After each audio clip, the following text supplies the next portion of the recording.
এই দেখেন বন্ধের ভিতরে পানি উঠছে, বৃষ্টি পর্যাপ্ত বৃষ্টি হইতেছে, পর্যাপ্ত পানি। এই পানি থাকলে ক্ষতি হয়ে যাবো গা, আপনারা কি বলেন? তো কৃষকরা অনেক কষ্ট করে মনে করেন এই কলা গাছ লাগাইছে, জ্বালা ফেলাইছে, এই বন্ধু মধ্যে জ্বালা ফেলাইছে, জ্বালা ডুবে গেছে গা, দেখা যাচ্ছে না, বুঝছেন? এই জন্য আপনাদের দেখাইতে পারলাম না। তবে আপনারা দোয়া করবেন যাতে এই পানি দ্রুত নেমে যায়।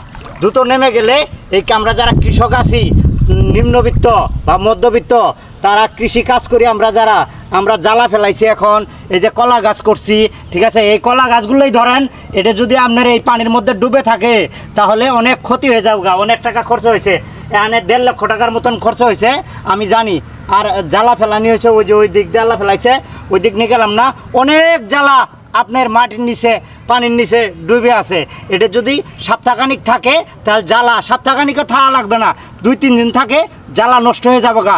তো যারা কৃষি কর্মকর্তা আছেন, আমার একটা দাবি, আর যেসব কৃষক ক্ষতিগ্রস্ত হবে এসব বন্যায়, তাদের চেষ্টা করবেন, সরকারের বিভিন্ন প্রণোদনা আসে, যাতে প্রণোদনাগুলা তারা সঠিকভাবে পায়, সেই জিনিসটা আপনারা চেষ্টা করবেন।